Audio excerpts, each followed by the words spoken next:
Well, good afternoon, or good morning, good afternoon, and good evening to everybody joining us once again. Thank you very much for joining episode 5 of the Light Lunch series. It's been amazing to see so many people attending, so thank you very much for your support. So today's episode is hosted by Daniel and Sophie, who are going to be joining shortly. They're going to be talking about thinking sideways, which is really about harnessing creativity through design. So should be a really interesting discussion today.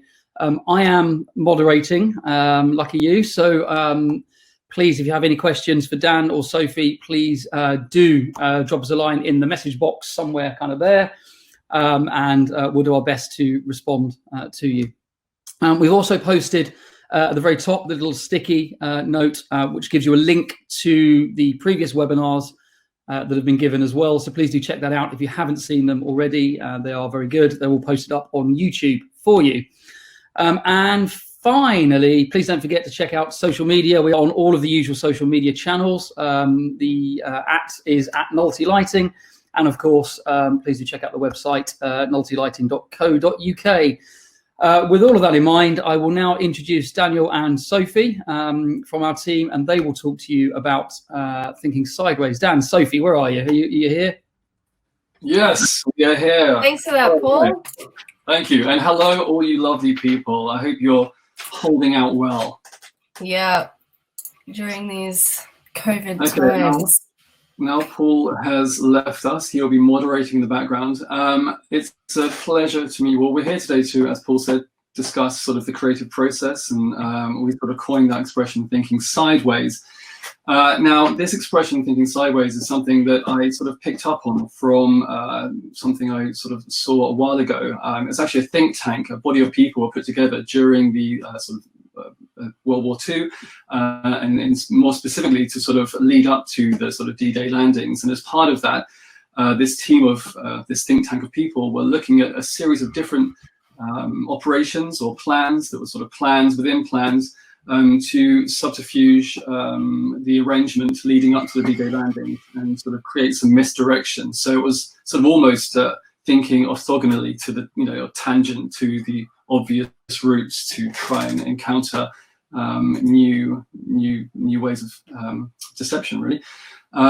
This meant that around all different parts of Europe, that these plans, it was multi-layered and things were happening all over the place. It included things such as double agents, obviously, things we all know about, radio traffic, so sort of the decoding of encrypted messages, Bletchley Park and the Enigma sort of cracking machine by Alan Turing will come up again later on, but that was a big part of it. And also visual deception, where large-scale inflatable tanks and sort of lakes were dug and cardboard cutouts were used. So any sort of observable forces were being amassed in sort of random locations to help that sort of confusion. One of the things that sort of, again, sort of appears much more abstract, this sort of form is actually a battleship in the background. And it's not necessarily strictly World War II, but World War I, they used a process called dazzling to break up the contours and lines of large battleships and vessels at sea. You can see here, there's a fantastic example of one sort of in use. And it helped to conceal, in many ways, both the form of the vessel and also the movement and direction of it to a certain extent.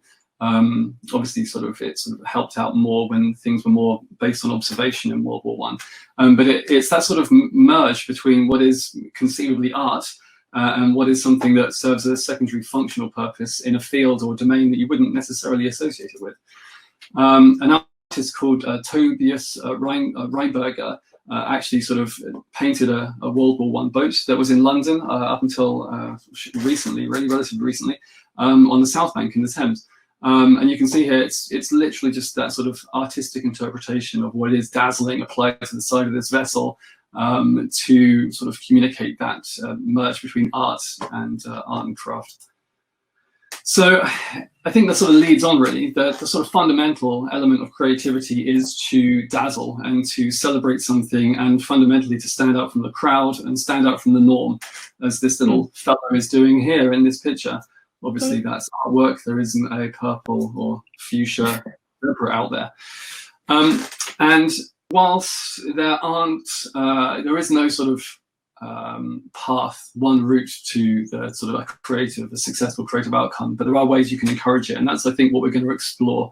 It's these fundamentals that are key. The first one we think is important is to question everything, and I think that's to sort of reanalyze the question, what's really being asked, because sometimes the question being asked isn't actually the thing that you're meant to answer. Challenge convention. I think sometimes going against the flow takes a bit more effort, and I think it is needed in order to make a big change. And doing things with conviction, whatever you do, anything in life, it's best done with conviction, and it makes sure that you can walk that path that sometimes is of slightly more resistance if you're trying to change things. So Dan and I were trying to think of a nice analogy for this process, because obviously a lot of these elements work sort of side by side and together. They're not mutually exclusive. Things kind of come in and then come back out again, quite like a stream, we thought. So we have sort of dreamt up this analogy. We were looking at something like a storm system as well at first. All these elements kind of flying around in air and combining at the right moment. But we've come up with here, we've got the paths of inspiration, innovation, and expression. So inspiration is more the things that sort of feed you and alter the way you think. Innovation is more like sort of improvements or creations of things and sort of new discoveries in science or what have you. And expression is more about like the value the work has or how it's perceived or sort of the moment of creativity that is the execution of something. We've also added a little moment here of convergence of luck, because really, I think luck has a lot more to do with it than any of us really realize. I went and saw a talk by David Lynch once, and he couldn't stress how much luck was part of it. And then also time. Like, we've got these little divergences that sometimes an idea isn't fully cooked. It's not sort of ready to get out of the oven, and maybe it needs a little bit more time, or maybe we need a bit more time to sit with the idea. So sometimes the path isn't always sort of straight either. Sometimes it goes off on these little tangents. Yeah, I mean, this idea of systems as well, it sort of lays itself moreover to the overlap between some of these elements. I mean, these things never really exist in isolation as they're sort of depicted here, and they sort of do flow in and out of each other as they are at that sort of, where that sort of luck nexus is. But I think it's almost, it's important to have these things almost coalescing in the same space at the same time as much as possible for that initial spark to happen, and then then something wonderful can occur. Exactly. So, moving first into inspiration. Dan, would you like to have a chat about reinventing the question? So I've sort of gone back a little bit here. I think it's really important to look at that, reinterpret the question, analyze what you're being asked, and I think that happens quite a lot in design, in lighting especially. You get given a brief, and in order to sort of come up with an outcome that is something wonderful, you've got to really start asking some more questions. It's not just the sort of that end question that you've been given. So we're going to look at reinventing the question. Now, there was a gentleman, sort of turned 20th century gent called Buckminster Fuller, who coined the phrase ephemeralization, easy for me to say, to which he said you sort of do more and more with less and less until eventually you can do everything with nothing. He had a unique perspective. He was the gentleman that came up with the patent for the geodesic dome. And he was more obsessed as a philosopher and a systems theorist and a mathematician with sort of minimalizing materials and resources needed. I think he was sort of quoted as being very intrigued when he was taking part in some of these sort of galas and things in New York at the turn of the 20th century, when all the skyscrapers were growing up, that people didn't even know how much their skyscrapers weighed. So I think he sort of had a very unique stance on conceiving things. In aviation, for instance, the framework and the weight of a plane was fundamental. And you can see the influence of that same structural thought process going into the geodesic dome. It's a very interesting form. I think he thought, as you can see in this next image, that it had many applications as its own entity. It's got for its volume, it's got the minimal amount of surface area, and therefore also if you minimize how much structure goes into that, it becomes quite a high performing sort of volume, as it were. He lent it to sort of high levels of blue sky thinking. This is an illustration of him showing it and displaying it, concealing a lower part of Manhattan, so you could control the environment and the weather internally.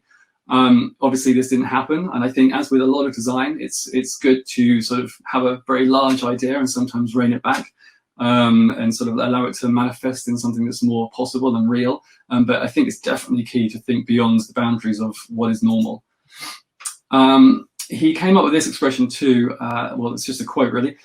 He said, "You never change things by fighting the existing reality. To change something, build a new model that makes the existing model obsolete." And I think it's quite poignant, because a lot of us tend to walk the well-trodden path. And I think there's something about walking that path that provides reassurance, and also everyone knows what you're doing. I think sometimes when you're trying to sort of take an off-peak or an untrodden path into a dense thicket, it's slightly more unnerving. You'll tend to be on your own, and it requires a lot more conviction. But I think that's the only real way you're ever going to explore something that's different and unique. So it takes us to that fear factor about creativity. It takes us to the expression, dare to be naive. I think it's fundamental to almost look, as Buckminster Fuller did, to the bubble, and assess how both magical and wonderful it is, but also how fragile it is. You sort of see a bubble flying about on the wind, and whilst you're sort of marveling at its beauty, it could be gone any minute. And I think that's the sort of, with the creative process, we need to nurture that as much as possible to make sure that it's preserved. And I think naivety is something that should also be celebrated and not feared. Naivety just means you're learning new things, and especially if you're doing something new, that's not going to be known. Richard Feynman, a theoretical physicist who contributed a lot to sort of quantum mechanics in the turn of the 20th century, looked at problems in a different way, and he sort of questioned always why. Why did this happen? Why did this happen? Much in the way like a 4 or 5-year-old would do. And it's quite often that whenever you keep asking a question, why is that happening? Why is the rainbow the color it is, and why? You can get 2 or 3 questions deep before you realize that the actual question that's being asked isn't the question that was originally being asked. It's a question layers under. And I think with design, if you can sort of pick it apart and really try and see what someone's asking you, it might not be what they're asking you. A quote here is, but the problem you see when you ask why something happens, how does a person answer why something happens? It's really, what are you answering? And I think that's how he fueled most of his findings and discoveries in life. I think a really interesting thing about the daring to be naive as well is that I think we as designers often are a little bit scared to sort of say the dumb thing or say the silly question. But the truth is, I don't think you ever know what sort of like moment of inspiration that might spark in someone else's thought process. So you might look a fool, but you might actually help solve the problem. So it's always worth voicing opinions and thoughts. And moving on to playing with perspective. So bear with me here, but conspiracy theories. I think conspiracy theories are, really, really interesting. They're, absolute nonsense. But if you really, really want to bend your mind until it breaks, read conspiracy theories until you start to believe them, because really they're just looking at fundamental questions, or maybe sometimes not, but they're looking at questions, they're reinterpreting them, and they're sort of looking at them differently. And really I think it's just an interesting exercise to play with perspective. And I'm not saying I believe any conspiracy theories, the world isn't flat, but Mark Zuckerberg's definitely a lizard person, right? Pretty sure he is. So basically, there are 2 sides to every coin. So it'd be sort of wise to know both arguments to sort of really know and have conviction with what you believe. Mind-altering substances. This is nothing new. People have been doing this for years. It's obviously drugs are taken recreationally, sort of temporarily alter people's minds and perspectives and realities. But it's also been used as in medicinal purposes. It's been used in spiritual and religious ceremonies. Dating back, ayahuasca has been used dating back to 1000 AD in the Amazon basin. So, this is something that's been with humans for a very long time. Yeah, something quite prevalent in art as well. You know, we've all, I've had some of my most productive and unproductive moments accordingly. Meditation and spirituality. I think there's any number of benefits to gain from that in the creative process, or that can apply themselves to the creative process. One of them is that you're sort of you're wired by your experiences, whether good or bad, in life, and that sort of creates your point of view. And it's good to learn how to understand those and hopefully therefore navigate them better.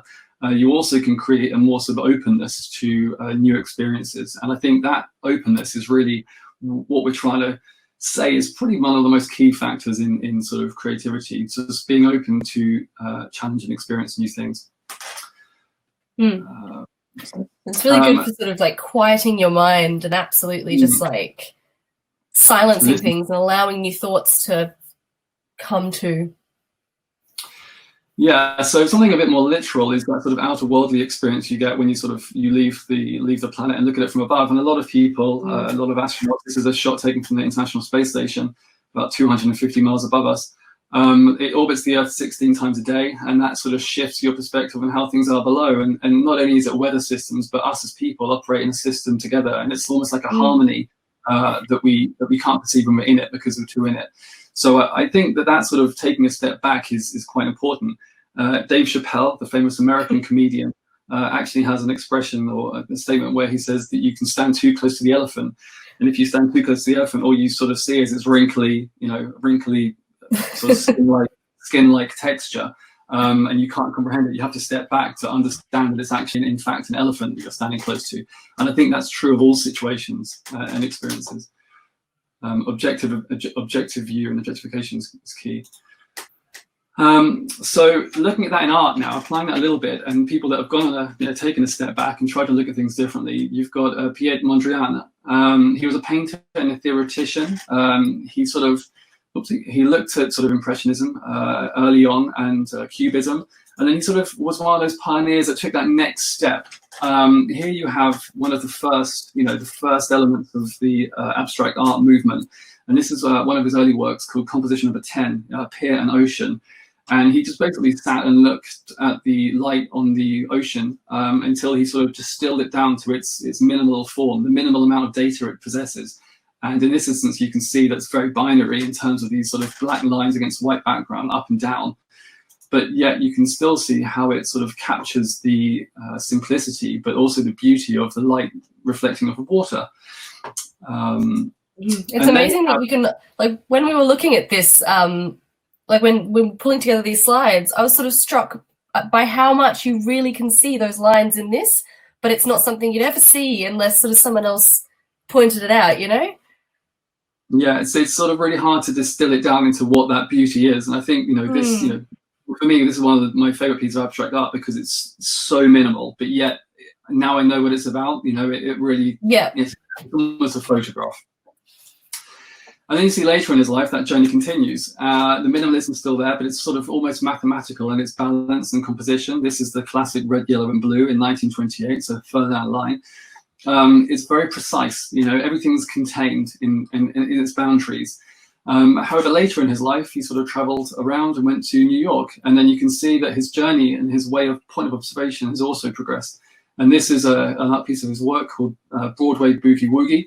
And you can see complete transformation. The colors are no longer bound and confined in the black lines. The black lines themselves are a mix of lights, really, all the lights and the sort of chaos and the hecticness that is Broadway. So it's a much more free-form, abstract, sort of loose expression of everything that was so precise before. I mean, it's still very measured, but it's much more elevated. Unfortunately, it's one of the last works that he did because he died in 1944, so shortly after this, but still very wonderful. And that light, that sort of energy that's in that that snapshot of what is Broadway is something that I think is a question to do with light that's always been there. We can go back as far as looking at, even light's not just about what you see, it's literally fundamental in everything we know. And Niels Bohr was one of the forefathers of quantum mechanics. But he had a background in philosophy and physics, so not sort of strictly, wouldn't consider that to be an artist. But the questions that he asked were quite profound. He built upon the sort of wave theory and the interference patterns of Fresnel in 1815, and also the electromagnetic spectrum found by James Maxwell in 1864 as being part of the wider, the visible spectrum being part of the wider electromagnetic spectrum. And then he also had many debates with Einstein about, the wave-particle duality of light. And in 1924, this is Albert Einstein sort of proved that was true. I think really the reason that sort of light underpins everything, and it's something that I find quite powerful. If you're going to ask questions about, anything really, if you understand what is reality, I think there's no bigger question. And I think this slide here shows that that wave interference pattern that we sort of see here, I'm going to go back a few slides, but we see here on that ripple tank, there are two slits there. And those two slits where the water is passing through would be sort of measured or sort of recorded on a screen there. You can see sort of the bands of intensity and shadow that they create. One of the things that Niels Bohr sort of worked towards was this same double slit experiment, but using a single photon of light. And if you pass through a single packet of energy or a single photon at any one time, even if it's traveling on its own, it creates the same banding of light, the same interference pattern. And that means that at any one time, until it's recorded on that sort of substrate at the other side, that item that sort of observes it in existence, it's interfering with itself, only itself, in infinite possibilities before it's recorded. And proof of that is that if one of those slits is blocked, there'll be no interference pattern. There's no peaks and troughs in its interference. So it exists in infinite states at any one time until it's actually recorded. And I think that is fundamentally one of the most interesting things that blows your mind. So he went on to be quoted to say that everything we call real is made of things that cannot be regarded as real, because until you observe something, it doesn't actually come into existence. Which is, it's very, very big scale questions they're asking and I'm trying to answer. It's very mind-bending. So moving on to feeding your river with streams, to go back to our river analogy, or in other words, are you getting your cultural 5 a day? So this is sort of about, by which avenues do you source your information, and do you ever stray outside of your interest area? I think we are all guilty, myself very much included, of getting stuck in an echo chamber of our own interests. And, maybe sometimes it's worth looking at things like scientific journals or, just things maybe you wouldn't really look at. And so, yeah, just remember to stray off your own beaten path once in a while, because variety is the spice of life. Yeah, I mean, more often than not, you can go to, this can be sort of summarized in any number of ways, but you can go to see an exhibition or museum that you think is, right up your street, and you enter into, as with any Google search, informing yourself with something you already know, something a little bit about or familiar with. And if you go to experience a museum or an exhibition, or take in some information, or music, could be anything, that isn't necessarily what you choose. Sometimes you come away with more benefit from that, than you would do if you just sort of topped up something you already know about. It's very, very interesting. But a lot of the magic happens at the blend between the two. Yeah. Sorry. This picture here is a very, very beautiful example of the sort of convergence of the rivers, isn't it, Dan? There's a couple of people actually on the peninsula there sort of looking at that beauty, that sort of merge as it happens. So that in many ways, that's the point of creation. And so that leads on quite nicely to all experiences, the good, the bad, and the ugly, give us breadth. So, and we mentioned COVID a few times, so be prepared. But it's just a really good example of sort of a big fundamental shift that's happening at the moment that we can draw a lot from, really. But yeah, I mean, different mental states, whether they be bad or good, different experiences, whether they be bad or good, or anything in between, all help make us more rounded, well-rounded humans. And obviously when you're in a bad situation, you don't really see, oh, this is going to be really good later on, but it can be. And that's always something worth, remembering. About those sort of experiences, this is an interesting example. You can't really actually see from this image, so it's unfortunate, but you can see the inner workings of it. On top of this table, it was a cabinet basically with 3 doors in the front and the table on top, and on top there was a chessboard. It was called the Chess Playing Turk, and it was a creation by Wolfgang von Kempelen in the sort of 18th century. It was originally conceived in 1770 and went to tour America and Europe for sort of nearly sort of 80 years.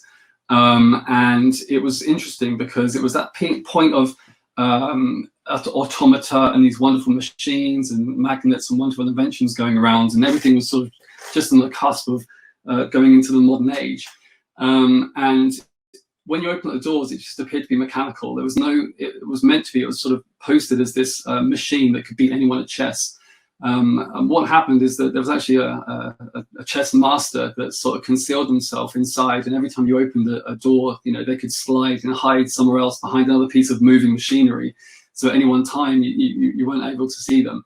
And then they'd operate a mechanical lever that would operate the sort of the chess player atop the automata Turk's hand.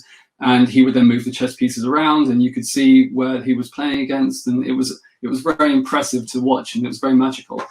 There's a picture here of, what's a picture? It's an illustration, it's not a photograph, of the Turk playing Napoleon. He had 3 games with Napoleon.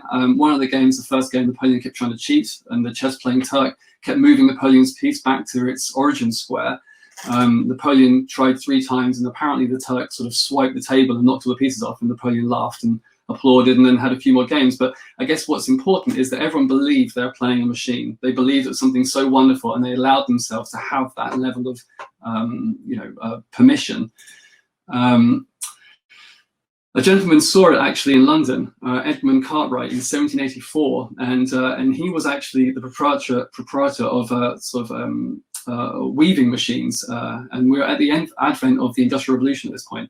And he saw this and he thought, you know, it is more difficult to construct a machine that shall make all the variety of moves required in that complicated game than it was to maybe revolutionize his process of weaving. So because he believed it was possible to beat someone at chess, and he believed that was true, he then went home and within a year made the first power loom, which was the sort of the advent of mass manufacture and the eve of the Industrial Revolution. So that sort of first snapshot of something that he believed was possible, that was even deception, made him believe in himself enough to go and try something he wouldn't have otherwise tried. And I think that's quite a powerful story, because it's so surprising where inspiration comes from sometimes. Friedrich Nietzsche says here, you have your way, I have my way, and as for the right way, the correct way, and the only way, it does not exist. And I think that it's a true sentiment that everyone should sort of live by, because just because it's not the norm, it's very important to do things your way. There's also you could also sort of paraphrase this in saying there's more than one way to throw another shrimp on the barbie. Said no Australian ever. Yeah, or worst accent ever. Yeah. We were looking for something a little bit less morbid than there's more than one way to skin a cat, but there you go. We tried. Yeah. So on to innovation. As we've explored, there are sort of many different things that can feed these sort of high-level sources of inspiration, that can feed our brain. But there's also plenty of creative outcomes that come from or are inspired by innovations in tools or advancements in technology or discoveries in science. So on to technology and science. Basically, I think it would be amiss to not mention open source technology. One of the most creative elements sort of in technology today is open source software. I think it's the sort of concept of taking code and allowing people to use, modify, and redistribute it without any sort of freely, without any copyright, or much copyright attached to it. So it sort of frees up innovation on the sort of online sphere without the interference of any large corporations. And essentially, it is just creativity that everyone sort of melded together in this big creative bubble.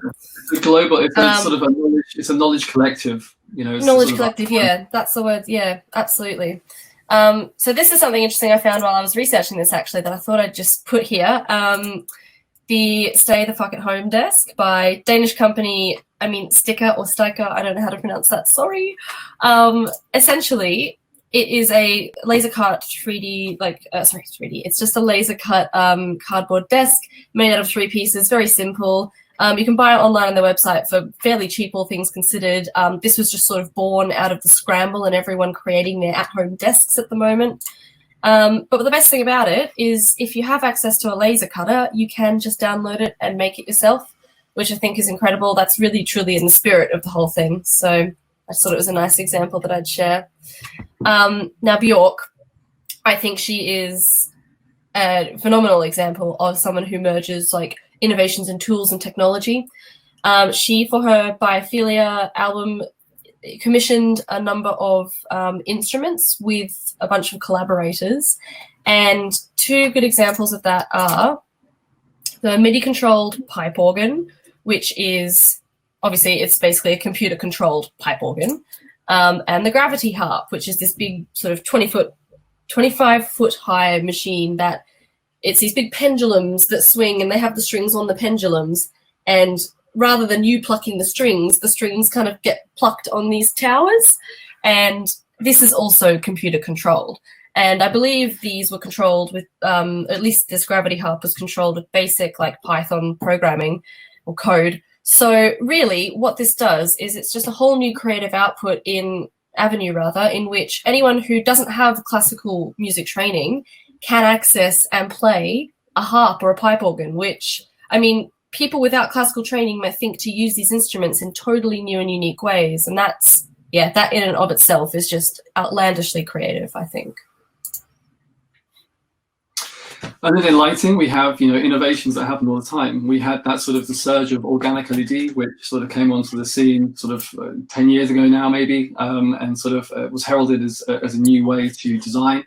There are many applications for it. You can see here that it's sort of typically used as it's slightly cost prohibitive to use it, as a sort of standard solution at the moment. But here you can see it used in feature chandelier. It's very elegant and thin because it's wafer thin, so it's sort of very delicate. And here you can see it used to sort of maybe illuminate a space in a slightly different way. This is being used on the elevation to sort of light these walls with this sort of very wafer thin, almost cellular motif on the elevations here.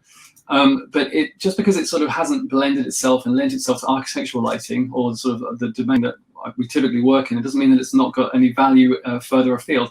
It's actually sort of very successful in automotive design because the scale of quantities there, and you can create some wonderful, more tailored and bespoke forms. And then linking onto something else that happens, literally blue sky thinking in lighting and architectural lighting. This is the Colux product that again came out quite a number of years ago now, but it's still sort of leading the front in that way to get natural looking daylight into a space that otherwise has no windows.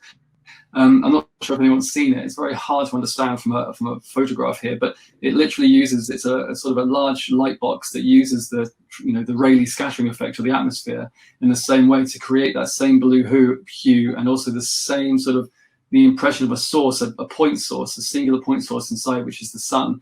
And it gives you these sort of very prescribed shadows that are akin to that of a skylight. And its realism is subject only to looking at it. It's quite baffling how they achieve that. And I think that that approach of using that Rayleigh scattering effect to achieve this, using the same thing that the same principles that are used in our atmosphere, I think were quite clever at the time.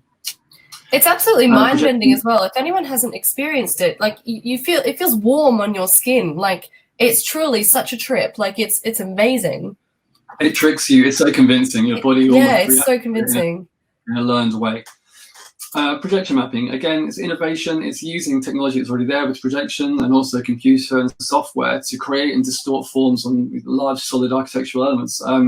Anything can be achieved really with projection mapping. And it's the last sort of 5 years or so, it's become almost quite commonplace now in sort of theatrical environments and gigs. And I've seen quite a lot of theatrical performances now where there's no set at all. The whole set is a projection that sort of moves around and sort of rises and falls around the cast. And so it sort of gets rid of any set dressing at all because it can just all be imagery. It can be sort of stacked and tiered on various screens, and it's a good medium, good tool. You can see it here used on the side for Australian contingency on the side of the Sydney Opera House, using it not only to sort of change colour and pigment, but also you can create movement and change of form, as these jellyfish show. So onto science. Sorry to cut you off. So, onto science. Advancements in science have been crucial over the years to leading to successful and creative outcomes. I think Marie Curie is a perfect example of this. Her research into radioactivity in the late 19th century innovated cancer research and treatment forever. It's been crucial to the development of X-ray equipment. And she, as the incredible woman that she was, even took it one step further and developed these vehicles that could actually hold the X-ray equipment and took them out to the front line of battle during the World War. And she has a little quote that I thought was really nice for sort of the times right now, which is, "Nothing in life is to be feared, it is only to be understood. Now is the time to understand more so that we may fear less."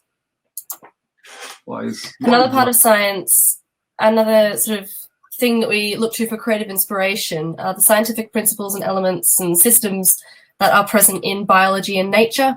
Obviously, the act of applying this to design is called biomimicry. And it's, often used to take nature and use it to solve complex human issues and, problems. And so this is obviously the Shinkansen, the bullet train in Japan. And they were trying to make it a bit better, a bit less noisy, because it was sort of having these sonic booms and was going through tunnels. And one of the engineers happened to just be a bird watcher, and he was sort of going, okay, well, when I see a kingfisher dive into the water, there's like no splash. How does it do that? So they looked at its beak and they applied it to the train, and they reduced noise significantly. The train now also goes 10% quicker, and I think uses 15% less electricity. So, I mean, it's a winning combination all around, really. This is another good example. It's sort of a bit more of a superficial example, I guess, but taking a bird's skull, the sort of actual structure of a bird's skull, and applying it to a high heel, it makes the high heel incredibly strong, and it actually removes a lot of the material used. So this is sort of a good example of, like, it doesn't always have to be something groundbreaking, but it can be something that is still really, really sort of an addition to the world, because we're looking so much at the moment to reduce waste and to live more sustainably, and things like this really help. It's also a nod back to the sort of open source portion of before as well, because this sort of stuff can be shared via, online 3D files. Like, this is a 3D printed shoe, I should add. And other things that we're more innately sort of have a more innate understanding of. So dynamic white lights. In the last few years, there's also in lighting been a sort of paradigm shift in what is important to us as human beings and our physiological condition. Dynamic white light is something that, as a result, that sort of had a bit of a boom, linking to our circadian rhythms. We are sort of all aware that in the peak time of the day, noon, you're going to receive a much whiter, sort of bluer quality of light. And in the evening time, the atmosphere shifts it to a much more sort of like red hue. This is something that we found is something where, our minds and our bodies are very receptive to. And therefore, that's something that's been encouraged in our artificial environments and within lighting sources we use on a daily basis. That also means that there's a greater ability to control as much as we do and measure what we do in terms of the lighting sources we pick, use, and specify. A few years ago, 2015, this new color rendition body came out with the TM30 scale, which is really looking at a much more than the sort of 14, 15 we had of the color rendition, the CRI. It's looking at across the board much more at tones used in nature, skin color, the quality, as in the sort of the hue and saturation that source brings about, as well as its comparison to sort of what is true white light, aka daylight. So there's a lot more points of reference there in terms of light source conditioning. And I think in many ways that's something that's taken further now with artificial light sources. We can sort of engineer them to give us outcomes and light qualities that are very specific to certain needs, and that's something we do quite a lot in Nulty in order to make sure that the projects everything they can be. So that again leads us to the third point, which is improvisation. I think improvisation is always the element that lives on the fringe of design. I think that's something you tend to do in a moment, with what's at hand, or because time is precious. Or because there's a response to a need that's there in the moment.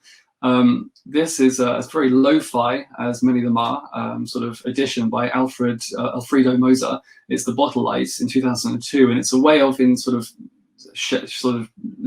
buildings that don't have any natural daylight, getting in what is a diffused light source through a small aperture in the ceiling, using what is a very modest means. It's just a plastic bottle that's readily available at any side of the road, filled with water and I believe a little bit of bleach to help the water itself sort of catch the light in it. But as you can see, it sort of provides a uniform amount of light in that sort of would be quite a dark space, instead of just having a hole cut in the soffit, which would just cast a huge sort of high contrast spot of light on the floor on a sunny day. Or some things that just aren't light related, but no doubt probably had impact on every field, including lighting. You've got the sort of uprising of advent of skateboarding happening in California in the 70s. Sort of a virgin sport, just sort of came from when you couldn't surf because there wasn't any surf. People just started sort of making skateboards, and then around that same sort of time, you had this couple of year period of this drought in California where you weren't allowed to fill the swimming pools.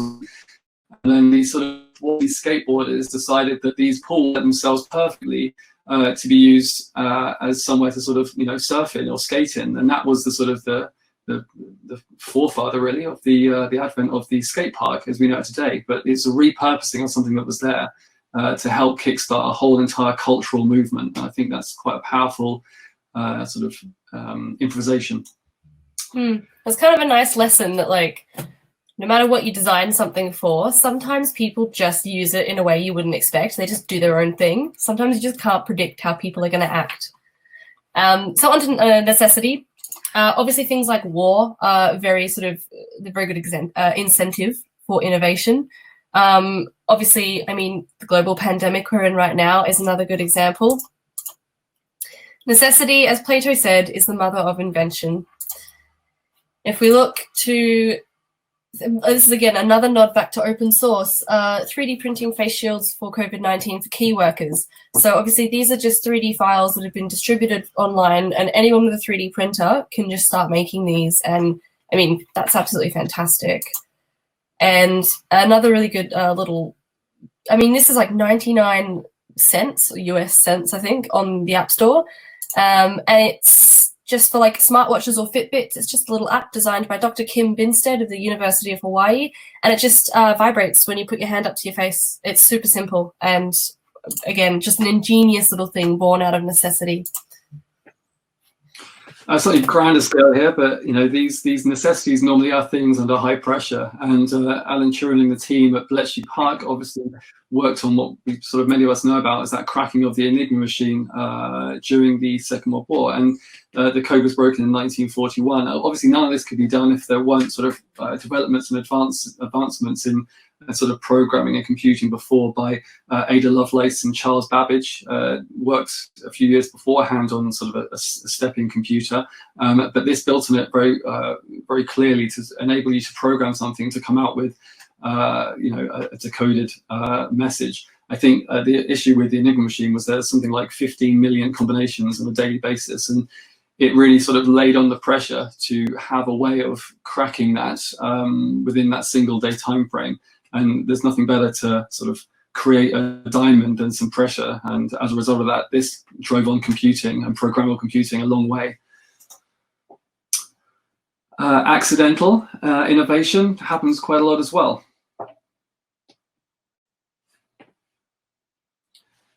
I'm not sure if I've lost sound or if Sophie has lost sound. Oh, I'm so sorry. That was me.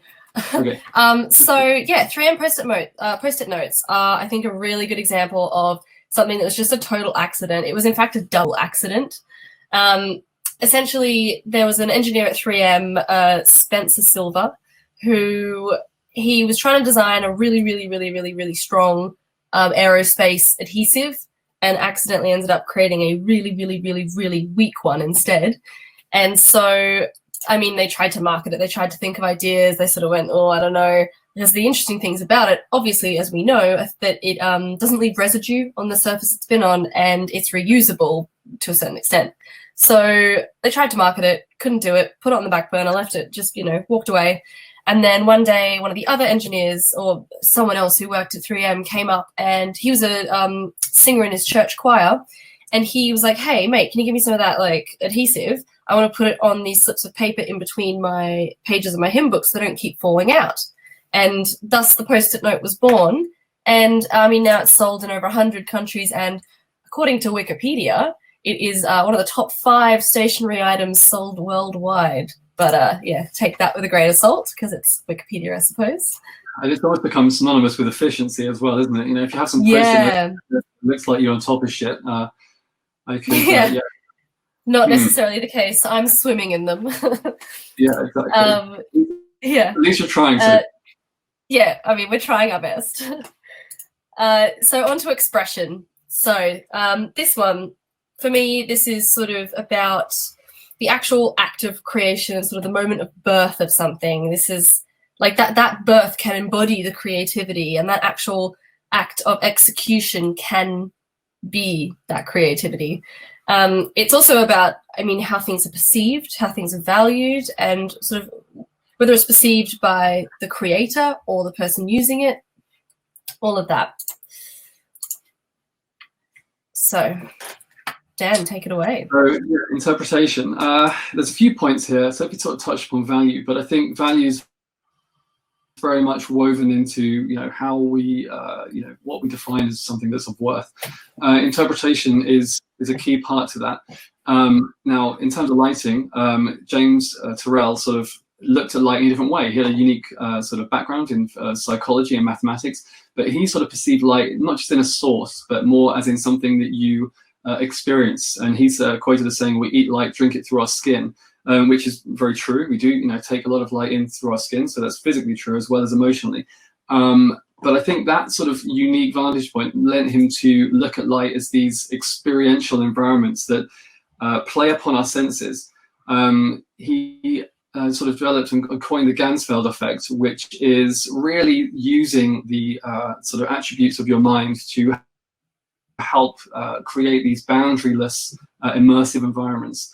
Where you kind of really sort of get yourself lost in, and they're very zen and peaceful as a result of that. It's something that your mind doesn't often do, and it almost relies on like a misfire of your brain interpreting the sort of the volume and space around you. As we know, there are many, you know, the brain's all we have to interpret our world around us, and if we sort of corrupt that information in certain ways, it can sort of lend itself to sort of fuzziness that I think is employed a little bit in some types of art and in this effect here.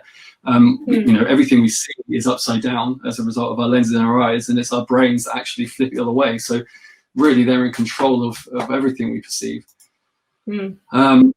Dan Flavin here, background in priesthood and meteorology, which is slightly more, you know, unusual. But he's got 2 quotes here, and the one of the rules, I think that's the point of the chat. So I've put 2 quotes down because I think they're quite relevant. Firstly, he says art is the exclusion of the unnecessary, which is that sort of abstract minimalization of what are you trying to do. And I think that abstract is the point of the abstract, really, for me in this talk, is to sort of say that you've got to just look at that question again. You know, are you literally just giving what you see, or are you just challenging what is really there? You know, what is really underneath everything else? And I think that is paramount to creating something different. And then he sort of goes by saying, and having some conviction, just saying it is what it is and it ain't nothing else, which I think is very poignant in how he labels his pieces, because here we have a piece of his called Entitled in 1977. Simple fluorescent patterns, sort of, you know, laying in the corner room, very, very minimalistic, but also very powerful and emotive in what would be a dark space.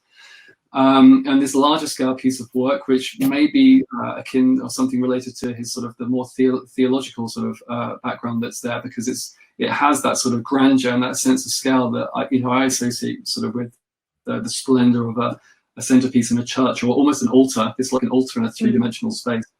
Another point I made here is they're all called Untitled, and I think, you know, his quote here about, you know, if we go back a few slides, saying, you know, it is what it is and ain't nothing else. I think sometimes if you have to have a narrative or a subtext that has to explain something, you know, the work you've done isn't doing its job, you know, and I think that's why it needs to be kept to a certain extent as clean as possible to make sure that it's not misunderstood. And it's also down to your interpretation. You know, it is what you want it to be. It's what you get from it. There's no point sharing that with someone else. I think there was a Shine On You, Crazy Diamond, is a sub note here by Pink Floyd. They sort of, many songs that people write, you know, love songs especially, people are more open for people to listen to it and take what they want from it. But Shine On You, Crazy Diamond, they said was very much written for Sid Barrett, who was a former band member that died. And it's only for him. It's not for anyone else's interpretation. It's just solely about that person and his story. And I think that's really nice to sort of reinforce that point sometimes. But everything else, I think, sometimes can be subjective. I like this space here, this entitled in 1996. Again, very simple. It almost has the sort of the rhythm of the pews in a church in a very sort of volumetric, large-scale volume that the church has here. But I also like how there's no other real light in the space. The light we're getting is the sort of the almost light through a stained glass window that's coming in here, but all meeting in the middle in the volume to create a white light from sort of these red, green, blue, and yellow sources. So it's quite powerful. Value is another thing. I think we're sort of getting to the hub of the point here, really, and I think that's in design and creativity. How something's perceived as having a value is normally the sort of the sticking point in people creating something new, because you firstly want to be understood. So you want to communicate something someone can appreciate in the moment. And also, typically, when you're creating something, it's normally to a brief, and therefore it's something that someone else needs or wants, and that's their value on it that you're sort of producing it for. We did some work on Leek Street tunnels. This is in London underneath Waterloo Station. It's actually sort of the only legal graffiti place in London, and up until recently, when there's a regeneration taking place, it was quite a dark and dingy space that a lot of fantastically creative people were permissibly allowed to come and create these fantastic artworks. Upon our enlistment to come and provide some increased lighting to it, because the whole place was sort of being encouraged as linking some parts of London together again, so it's sort of being opened up a bit more to the public or exposed. I think it got increased exposure. We were keen to celebrate what it was, what it's loved for, which is the artwork, but also make sure that the focus of it was the artwork still, and encourage the artists to still come there. As a result, we used quite sort of modest exterior light fittings, but gave them sort of gallery quality LED light sources internally, so that the color rendition of all the artwork is fully celebrated. And as well as a gallery, we're only really lighting the walls, we're not lighting the floor, as you are with art pieces in the gallery. So we try to be as sympathetic to the place and support the artists as much as possible during this time. I mean, you can see the original light fittings on the walls there, left and right, the sort of traditional TfL bulkheads that have sort of been obscured by spray paint over the years because they gave such an unflattering quality of light. The artist would actually rather sort of work in the dark than work in the really bad light that was coming from the fluorescence in there. So it was something that we thought and has received quite a lot of accolade from the artists that use it, because it works for them as well as the space. So this here, I mean, I'm sure you all know it. It only happened a couple of years ago, didn't it? But this is obviously Banksy's Girl with Balloon at that auction at Sotheby's, I believe it's pronounced, in London, where essentially Banksy had hidden a shredder in the frame of the painting or the print years ago, I think, or a while ago at least. And he basically, if it was ever auctioned, he wanted this to go off. So at the moment the hammer came down and the piece was valued and sold at just over 1 million, like 1.23 million or something pounds. In that instance of it being valued and sold, the thing shredded. I think it was meant to actually shred all the way, but it malfunctioned and it stopped halfway. And there was like an instance in the room where everyone went, oh my God, it's worthless. That's it. It's gone. And this thing was like, it was in value flux. For an instance, it was just over £1 million worth. Then it was nothing. And then a second later, when everyone realized what had just happened, it's suddenly such an important part of art history. And people say now that I think it's worth at least about £2 million now. So it doubled in value, literally like an instance after the like hammer hit the table kind of thing. So I think it's such an incredible example of value. And it also really goes to show that, I mean, value is subjective. And it's always something to keep in mind when we're designing stuff, because we might value something someone else might not.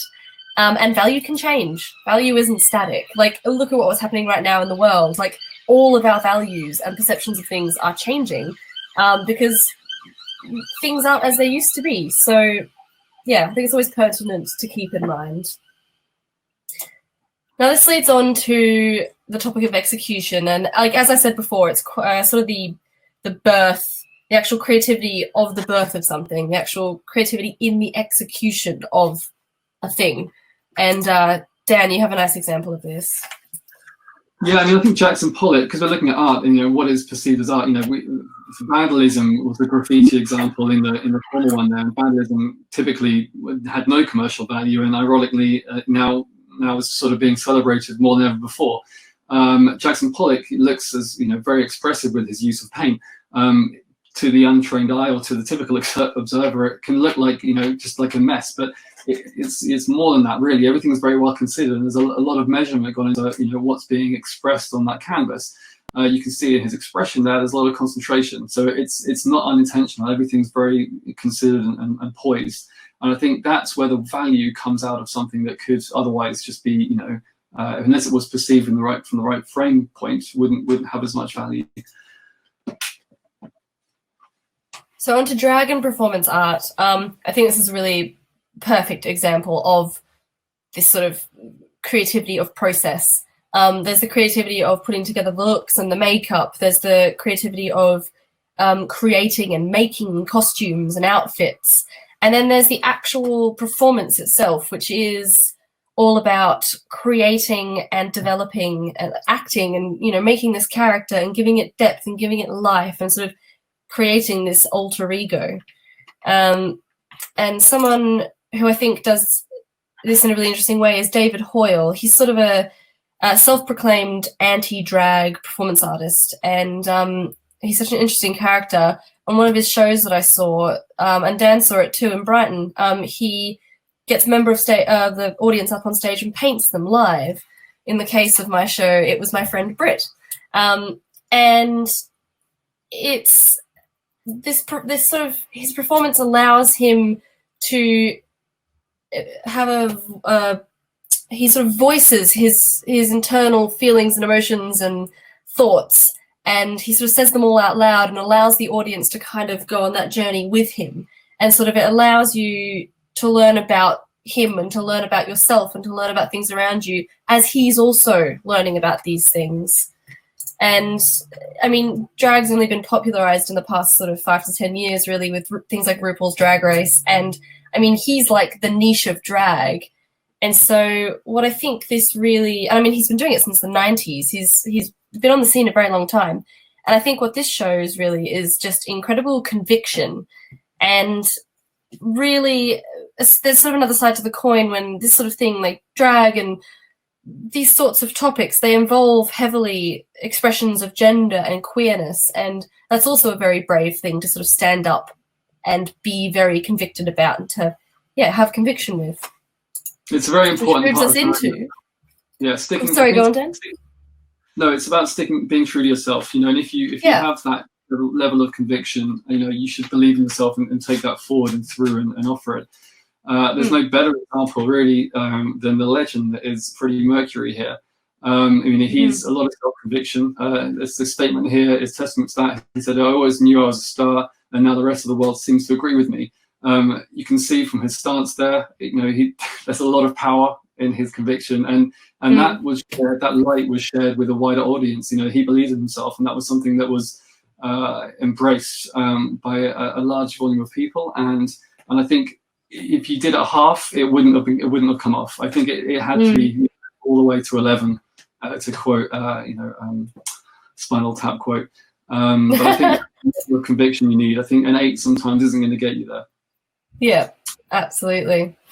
Another sort of side of this coin, I think Yayoi Kusama, the Japanese artist, as again, I mean, everyone knows her. I mean, she's 91, I think, 92, and still going, still creating art. So she's a big one in this sort of topic. And she's, I think, more of a testament to like perseverance and self-preservation, like that side of conviction.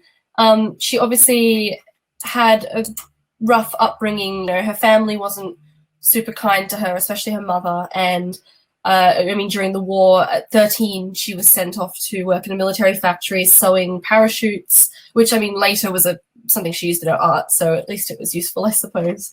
And I mean, she practiced art from very early on. And her mother always discouraged it, and her mum wanted her to go and be a housewife and do all of that. And she defied her mother, went to art school, later moved to New York, was part of a lot of instigator for a lot of happenings there in the 60s, and was really such a fundamental part of that whole culture. And it seems like all throughout her career, it wasn't without obstacles. She was always facing obstacles of, you know, not getting recognized for the work she should have gotten recognized for, or, you know, the obstacles of her mental health she's been very, very open about. And her work is always described as being somewhere between like pop art and minimalism and surrealism and avant-garde. Like, it doesn't really fit in anywhere. And that in itself is sort of, I mean, that's conviction. She had conviction in her art, and she had the absolute perseverance just to keep going no matter what. And she's literally still creating art today. And even though she's sort of checked herself into, I think it's Sawai mental hospital in Japan. And I mean, there she lives, still doing art. Like, if that's not perseverance, I don't know what is. And here's a, you know, at 90-something years old, sitting proudly with her art in a dress made of her own print. Not a big smile on the picture that you've chosen. Your internet's a bit bad, sorry, Dan. I said she's not a big smiler in these pictures that you've chosen. No, she doesn't seem to be. Quiet confidence. Art is the smile. Yeah. Okay, so how does it apply to us as line designers? So it's the same sort of thing. You know, we've got to inform the creative process in as many ways as possible. You know, we've only selected 3: that sort of inspiration, innovation, and expression. They all come together in this confluence, as the graphic that Sophie was talking earlier on, with the 2 rivers coming together in this melting pot where hopefully creativity, along with some luck, something unique can occur. For us, typically, we sort of have to receive and dissect what in the question is the brief. We have to sort of also question why and interrogate what is that really what the client wants, you know, because sometimes the brief isn't actually necessarily what the client wants. We've really got to sort of try and understand and pick through what's really trying to be asked for there. And then we've got to, you know the team and work well with the team. And the team typically are the tools you know, that we're using here, the tools at our disposal, both the talent and materials and the resources. So these are sort of the Venn diagram, really, of the elements that we have to use. And in the nexus of that, we need to come together and create something wonderful.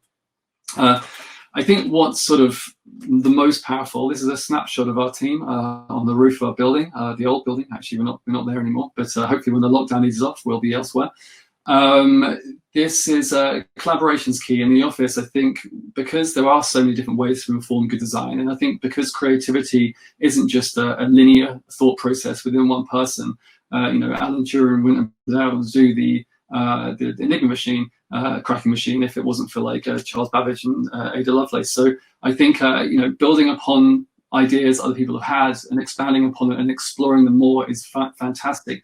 And part of my job really at Nulty isn't necessarily to always have the sort of final say in what's there, but it's to open the forum so that people feel as though they can, you know, contribute to suggestions, whether good or bad. And hopefully, as Sophie said earlier on, that won't necessarily, that might not be the sort of the idea, but it may be the zeitgeist, or the idea that sort of links onto someone else having another idea, or exploring the you know, having the sort of inspiration to go and do something else. So I think that's quite powerful. Collaboration is key. That's basically, on that roof, you have 30-something separate streams, or 30 rivers of people. And if we can sort of harvest that sort of inspiration and creativity into one, then you're going to be much more stronger, and the ideas that come out are going to be much more profound. It's like one of those diagrams where, like, each one of us is a stream, but we have a million streams leading into each of us. So it's like this big sort of trickle down. Yeah, the roots of a mighty tree. Yeah, exactly. So I think we're going back to sort of the questions at the beginning. I think it's healthy to question everything and re-interrogate what you're being asked to do. You know, maybe convention isn't the right way to do it. And so challenge that convention. Even if they call you crazy. Yeah. Sorry, go on. Do it, you know, even if they call you crazy, do things with conviction. I don't think if you're going to walk that path, it's going to be harder. And I think it's going to be, possibly it's going to meet some resistance because people don't understand it and people long to understand things. But I think if you've got enough conviction, hopefully, and support of some people around you, you will be able to walk that path, navigate that journey, and then hopefully come up with something unique and splendid at the other side. Thank you. That's all we have to say. Yeah, thank you so much for that. That was a really interesting discussion, and we've had a ton of questions come in. So I'm going to try and hit you with some of those questions. But before I do, I just want to remind everybody that we are attempting, God help us, a Petra Kutcher event on Friday at 12:30 BST. That's 5 people, each with 20 slides. Each slide given in 20 seconds. So it's either going to be incredibly successful or a complete disaster. But either way, it will be a lot of fun. So please do remember that. And also on Friday, we will be launching a photographic competition for people, just to light up your lockdown. So we will be launching that, and I think there are some prizes that we'll be giving away to some of the best photography as well. So please do come by on Friday and watch the Petra Kutcher event and find out exactly what we'll be doing. So questions for you.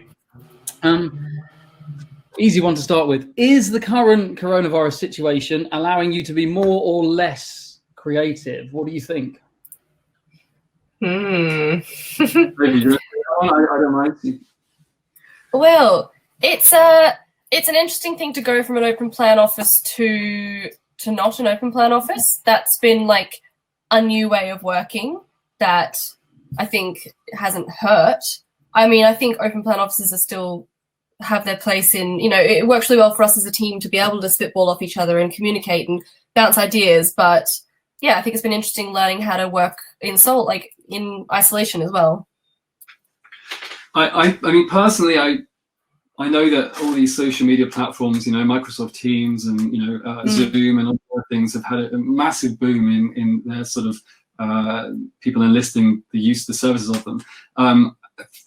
I find it hard because I think everything becomes quite binary. There's a conversation that has to occur, and it's now this sort of like it's a FaceTime meeting instead of just a passing comment or something. And I think that stiltedness has sort of can hinder it a little bit because you never overhear something, and I think that sort of peripheral so much of life is in the periphery, and I think everything online is very much sort of in your center point of your focus, and it could be someone making a comment, it could be looking at something on someone's screen, it could be looking at someone reading a magazine, it could be just someone saying something outlandish. All that peripheral information goes into informing what is like a creative melting pot or some sort of thought you wouldn't have.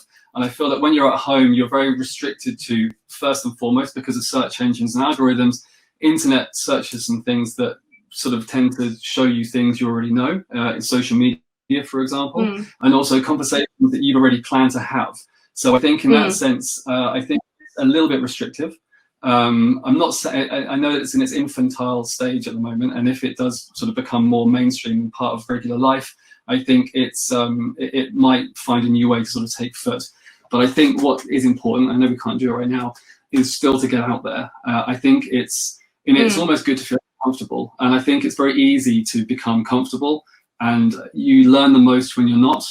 And I think that's why people try to get to a state where you kind of you know your job, you know what you're doing, and everything's nice and easy. But unless you sort of make yourself feel awkward every now and again, you tend to, it's the diminishing returns in terms of outcome. So I think yes, I think it's not as good, but it might improve. I think just to tack onto that as well, though, I mean, if you go for a walk outside for your lunch break, something you might not normally do, like, walking down the street and sort of seeing people and seeing things in a different light, like that sort of, I think that sort of shake up to routine is an interesting element of it, though. Okay, a couple of other questions, sort of around the same subject, but Juan said sometimes you get great ideas out of nothing, in the shower, sleeping, or meditating. Sometimes you have to really dig deep for them. What techniques do you use to dig deep for ideas in lighting? Man, sometimes you just got to like walk away for a bit. Like you said, in the shower, that can really help, because I think there's some things there's scientific about that, isn't there? Where the water on your body sort of distracts your brain just enough to sort of open up that avenue. But I mean, yeah, just changing up what you're doing, move into a different environment, watch something, watch some show on your phone, or surf some website that has nothing to do with it. Like, sometimes you just need to completely remove and just go off into all these other little avenues, and maybe something will sort of suddenly come to you. So what are your thoughts then, about the kind of current or the modern world we live in, with project time being squeezed and squeezed and squeezed and squeezed?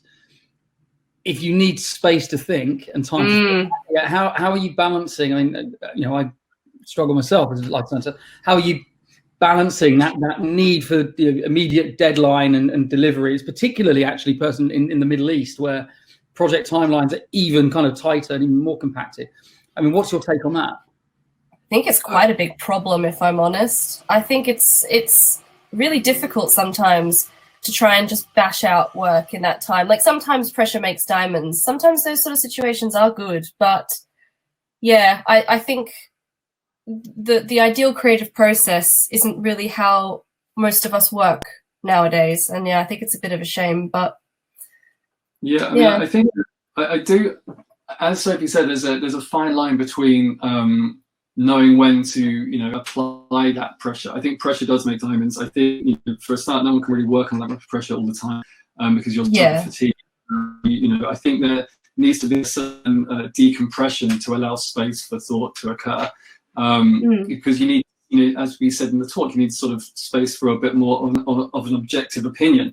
It is very important to take a few steps back and actually really interrogate what you're being asked, and therefore I think sometimes you do need a bit more space to do that, because you're almost doing more work than you're given, and sometimes that can happen in the moment, and sometimes it does take a little bit longer. I think when you sort of analyze your sort of neural pathways, different emotional experiences sort of trigger different parts of your brain, and as with any sort of puzzle, sometimes doing something like having a shower, going for a walk, playing an instrument, playing a video game, whatever that is, you're sort of firing up different parts of your brain, and that's almost taking the pressure, and then maybe with that different emotional state engaged, it means you can have a new thought that wouldn't have come there if you kept just pumping the gas on that in that fixed way.